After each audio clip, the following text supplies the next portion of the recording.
Bismillahirrahmanirrahim. Assalamualaikum warahmatullahi wabarakatuh. Alhamdulillahirabbil alamin wassalatu wassalamu ala asyrafil anbiya'i wal mursalin sayyidina wa maulana Muhammadin wa ala alihi wa sahbihi ajma'in, amma ba'du. Sebelum kita mulai pembelajaran atau pengajian kita pada kesempatan kali ini, marilah kita semua awali pembelajaran kita dengan terlebih dahulu mengirimkan suratul Fatihah untuk muallif atau musannif kitab yang akan kita pelajari ini, yakni kitab Waraqat yang membahas tentang usulul fiqh. Kitab Waraqat merupakan kitab karangan Imam Al-Juwaini. Untuk itu mari kita kirimkan Fatihah untuk beliau dan juga ulama yang telah mensyarahi kitab ini, yakni Al-Imam Al-Mahalli, dengan harapan semoga apa saja yang kita pelajari dari kitab ini dapat menjadi manfaat dan barokah bagi kehidupan kita semua. Amin ya rabbal alamin. Ridallahu wa li syafaati Rasulillah sallallahu alaihi wasallam ala hadhihi niyya wa ala kulli niyatin salihah wa nakhussu khususan ila ruhi Imam Al-Juwaini wal Imam Al-Mahalli. Nafa'ana Allahu bihima wa bi'ulumihima wa amaddana bi asrarihima wa a'ada alaina min barakatihima fid dharaini amin amin. Al-Fatihah. A'udzu billahi minasyaitonir rajim. Bismillahirrahmanirrahim. Alhamdulillahirabbil alamin arrahmanir rahim maliki yaumiddin. Iyyaka na'budu wa iyyaka nasta'in ihdinas shiratal mustaqim shiratal ladzina an'amta 'alaihim ghairil maghdubi 'alaihim waladdallin. Baik hadirin sekalian yang dirahmati oleh Allah Subhanahu wa taala, pada kesempatan kali ini kita akan belajar tentang salah satu tema yang lain, yaitu tentang an-nahyu. Al-amru itu artinya perintah, adapun an-nahyu itu artinya larangan atau kebalikan dari al-amru. Pada dasarnya an-nahyu itu ghaniyun anit ta'rif, yaitu tidak perlu untuk didefinisikan karena masyarakat awam pun tentu telah memahami kalau ada al-amru, perintah, maka kebalikannya itu adalah larangan. Oleh karena itu, karena adanya tanggung jawab keilmuan, maka pendefinisian ini menjadi harus. Nah, pada kesempatan kali ini kita akan belajar tentang apa itu an-nahyu. Langsung saja kita baca. Bismillahirrahmanirrahim. An-nahyu. An-nahyu adalah istida'a'ut tarki bil qawli. Istida'a'u ay talabut tarki bil qawli, tuntutan untuk meninggalkan. Kalau al-amru dulu istida'a'ul fi'li, tuntutan untuk melakukan, maka an-nahyu itu istida'a'ut tarki, tuntutan untuk meninggalkan. Di sini dijelaskan bil qawli, dengan ucapan, maka meniadakan larangan-larangan atau tuntutan meninggalkan dalam bentuk yang lain seperti isyarat. Seperti isyarat misalnya tidak masuk dalam kategori ini. Kemudian dikatakan mimman huwa dunahu, yang mana ditujukan kepada orang yang levelnya lebih rendah daripada orang yang memberikan larangan.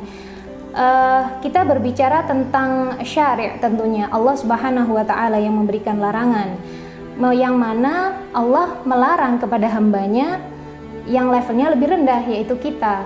Mimman huwa dunahu. Kenapa di sini dikatakan mimman huwa dunahu? Pembahasannya sama sebenarnya dengan al-amru, yaitu ada 3 klasifikasi. Kalau al-amru itu kan dikatakan amru jika perintahnya itu dari Allah kepada hamba, ya kan? Karena memang posisinya Allah lebih tinggi. Kalau perintahnya dari hamba kepada Allah sudah bukan al-amru lagi, dikatakan apa? Ad-du'a, ya kan? Misalkan kita berdoa Allahumma hdini fiman hadait, ya kan? Dikatakan Allahumma hdini fiman hadait, sebenarnya kita menyuruh, ya kan, kepada Allah, tapi ini dikatakan doa, bukan al-amru. Sama dengan an-nahyu. An-nahyu ini larangan dari Allah kepada kita. Kalau kita kepada Allah, konteksnya sudah bukan an-nahyu lagi, melainkan dikatakan ad-du'a. Semisal ketika kita biasanya berdoa Rabbana la tu'akhidna in nasina au akhtana. Jangan engkau siksa kami, ya kan? Sebenarnya kita melarang Allah, tapi ini bukan an-nahyu, melainkan ad-du'a. Seperti itu. Konteksnya sama, dikatakan mimman huwa dunahu.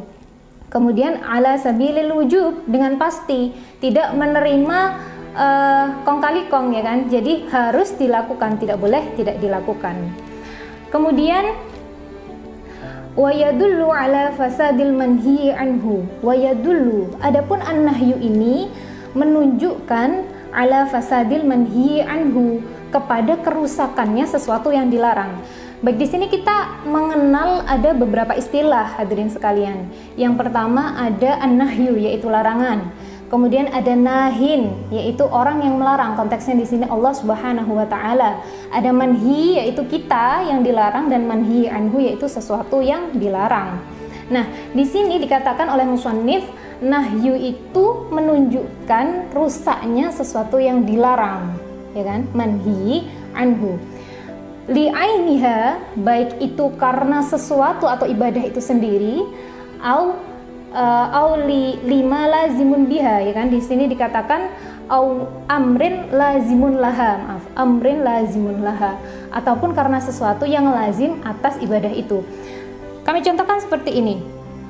Orang yang haid itu dilarang atau tidak diperbolehkan untuk berpuasa, ya kan? Tidak diperbolehkan untuk sholat juga. Lalu bagaimana jika orang yang haid itu memaksakan tetap berpuasa, tetap sholat? Bagaimana hukumnya? Maka hukumnya sholat dan puasanya itu fasad, tidak perlu rusak, jadi tidak perlu untuk melakukan. Ini contoh dari li'ainiha.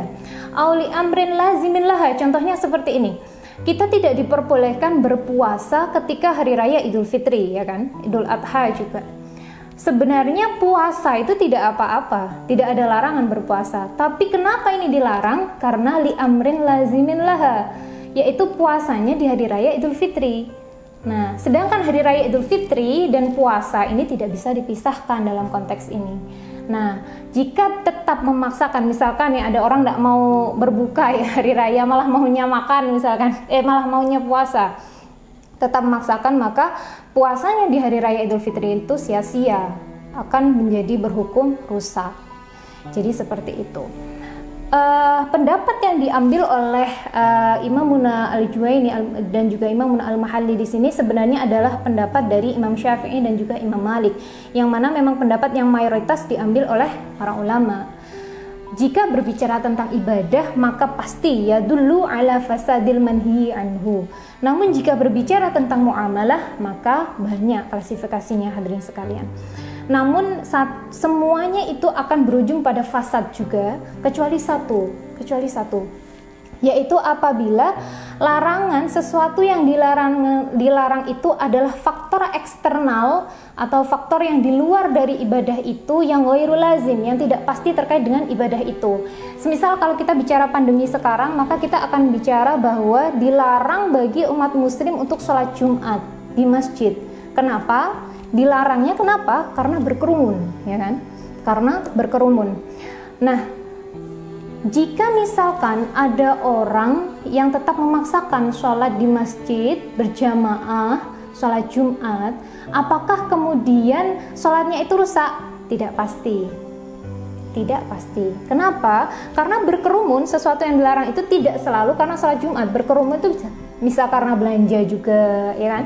Bisa karena nonton konser, itu juga berkerumun kan contohnya. Nah, jadi berkerumun itu tidak pasti karena sholat Jumat. Oleh karena itu, karena berkerumun itu tidak pasti karena sholat Jumat, meskipun ada orang yang tetap memaksakan sholat Jumat, tidak dapat dipastikan bahwa sholat Jumatnya ini pasti rusak, tidak. Karena ini masuk dalam kategori amrun kharijiyun ghairu lazimin laha. Nah, jadi ada baiknya memang tidak usah saling mempertentangkan lah ya. Apalagi mengatakan ini tidak sah, itu tidak sah, tidak seperti itu. Ada hal-hal yang memang perlu untuk kita diskusikan di sini. Ini merupakan pendapatnya Imam Maliki dan Imam Syafi'i. Kemudian jika kita masuk pembahasan selanjutnya, yaitu adalah fatwa taridu, dan telah sampai syiwatul amri, ya kan? Syiwat amri itu sudah kita bahas sebelumnya. Namun di sini juga dibahas kembali bahwasanya wal muradu bihi, adapun yang dikehendaki dari syiwat amr itu tidak selalu perintah yang kemudian dihantarkan pada maksud wajib atau harus, ya kan? Di sana ada beberapa, di antaranya ada al-ibahah, awit tahdid, awit taswiyah, awit takwin. Di sini disebutkan.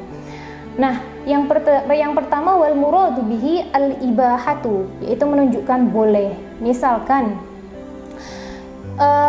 jual beli ketika sholat Jumat itu tidak diperbolehkan, ya kan?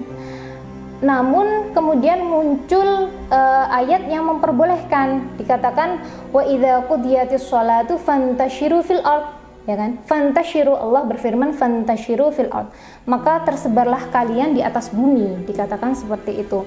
Nah, jika seperti ini, apakah kemudian Allah mewajibkan? Oke, berarti kalau sholat Jumatnya sudah selesai, kita wajib nih untuk nyebar ke bumi, ya kan? Kita wajib untuk jalan-jalan, ya kan? Wajib untuk jual beli. Apakah seperti itu? Tentu tidak, hadirin sekalian. Tidak semua al-amru itu menunjuk kepada al-wujub, tidak. Nah, oleh karena itu al-amru di sini fantashiru hukumnya boleh. Kalau sudah selesai sholat Jumatnya, maka hukumnya boleh. Nah, kemudian ada banyak ya, ada at-tahdid, at-taswiyah. Yang terakhir ini ada at-takwin. At-takwin itu artinya al-ijadu ba'da adam bisur'ah. Mengadakan sesuatu setelah ketiadaannya secara cepat, dikatakan seperti itu. Misalkan firman Allah Subhanahu wa taala kepada api yang membakar Nabi Ibrahim, dikatakan qul ya naru kuni bardan wa salaman ala Ibrahim. Nah, di sini dikatakan bukan berarti Allah mewajibkan api, tidak seperti itu, namun konteksnya di sini bermakna at-takwin. Nah, baik hadirin sekalian, ada banyak sekali contoh, ya kan, yang bisa kita ambil sebenarnya terkait dengan an-nahyu. Namun tentu kita tidak cukup waktunya jika hanya membahas tentang beberapa menit saja. Namun satu poin yang bisa kita ambil dari beberapa poin hikmah diantaranya adalah jangan mudah-mudah kita ketika membaca Al-Quran, nas Al-Quran dan hadis, kemudian kita mengatakan larangan ini pasti haram, perintah ini pasti wajib, sehingga kita dengan mudahnya mengatakan saudara sesama muslim kita telah melanggar A, B, C, berdosa dan lain sebagainya. Karena kita juga sesama muslim. Jadi penting sekali memang untuk mengetahui bagaimana cara menggali hukum yang sebenarnya sehingga kita tidak mudah untuk menjudge saudara sesama muslim kita. Baik, hadirin sekalian, kiranya cukup pertemuan kita pada kesempatan kali ini membahas tentang an-nahyu. Insya Allah kita akan bertemu lagi di pertemuan selanjutnya, yakni dalam pembahasan yang lain, yaitu tentang al-am wal khas. Semoga kita senantiasa diberikan kesehatan oleh Allah Subhanahu wa taala. Marilah kita tutup pertemuan kita pada kesempatan kali ini dengan bacaan doa kafaratul majlis. Subhanakallahumma wa bihamdika asyhadu an la ilaha illa anta astaghfiruka wa atubu ilaik. Wa sallallahu ala sayyidina Muhammadin wa ala alihi washabbihi wasallam. Walhamdulillahirabbil alamin. Sekian dari saya. Assalamualaikum warahmatullahi wabarakatuh.